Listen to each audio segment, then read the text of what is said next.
Bakit nababawasan ang ayuda ng DSWD bago makarating sa benepisyaryo? At sa dulo ng video, ituturo ko rin sa inyo ang mga satellite offices na pwede niyong puntahan kung kayo ay mangangailangan ng tulong at pupunta sa DSWD. Yung mga fixers na kumakaltas sa mga ayuda na ibinibigay ng DSWD, well, the stiffest criminal penalties will apply. Kapag DSWD ang pinag-uusapan, siguradong palaging mahaba ang pila at kawawa naman ang ating mga senior citizen na nagtsatsaga na pumila at maghintay. Yung iba nga dyan, madaling araw pa nakapila na para mauna lang sa pila at para maaga makakuha ng assistance na binibigay ng DSWD.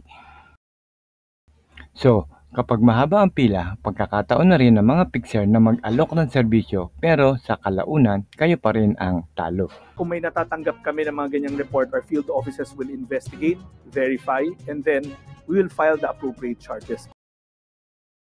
Ano ang ginagawa ng mga fixers? Una, nanghihingi ng pang-processing fee, yung iba, pangkapilan dyan boss, yung iba, porsyento, at yan ay mula sa inyong cash aid. Susunod ay nag-aalok ng tulong na pabibilisin daw ang pagkuha ng inyong ayuda. Susunod ay kadalasan ay nagpapanggap na konektado sa DSWD o LGU kahit hindi naman. Mahalaga na lagi nating tatandaan. Libre ang lahat ng serbisyo sa DSWD mula application hanggang sa pag-claim ng anumang benepisyo. Walang dapat kaltasin sa ibinibigay na ayuda. Ang pakikipagtransaksyon sa fixers ay maaari magdulot ng disqualification o pagkakaproblema sa benepisyo. So ano ang mga dapat gawin kung may fixer? Una, huwag makikipagtransaksyon o magbigay ng kahit anong bayad o impormasyon tungkol sa inyo. Kunin ang pangalan, litrato o detalye kung kaya nyo at ligtas. Nandyan ang number ng DSWD, ang kanilang hotline, ang kanilang official na Facebook page at ang pinakamalapit na DSWD Field Office. DSWD Satellite Field Offices naman na pwede nating puntahan. Unang-una ay ang DSWD Baclaran Satellite Office para naman yan sa mga residente ng Pasay, Parañaque, Las Piñas, Muntinlupa at kalapit na lugar.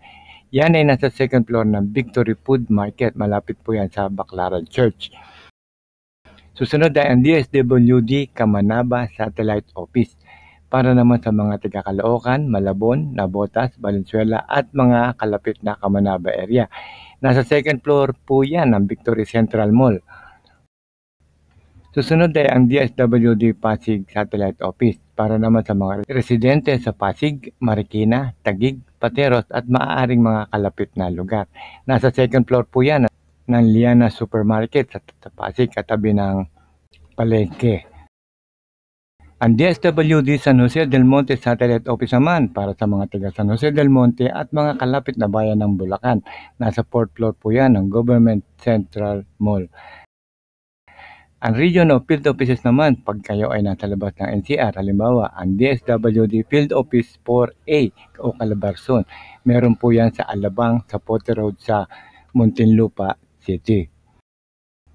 Kung hindi nabanggit ang inyong lugar, pwedeng sumangguni sa inyong mga LGU at kung minsan ay mayroon na rin sila mismo sa loob ng munisipyo ang opisina ng DSWD. O kaya ay i-Google search nyo na lang sa inyong phone at itype nyo lang ang DSWD near me. Mayroon na rin tayong video tungkol sa DSWD Educational Assistance at nasa description po ang link. Bukod doon, meron na rin tayong video kung paano makahingi ng tulong sa DSWD kung kayo naman ay nasalanta ng bagyo, lindol at sunog. Nasa description din po ang link. At kung paano naman mag-apply sa DSWD Cash Assistance. Ito marami nang hihingi nito. Nasa description din po ang link at po pwede niyong panoorin anytime. So hanggang dito na lamang at sana ay nakatulong po muli kami sa inyo. Huwag niyo lang po kakalimutan na mag-like, comment at share niyo na rin ang magandang balita na to. At maraming salamat po at huwag niyo lang kalimutan mag-subscribe sa ating channel.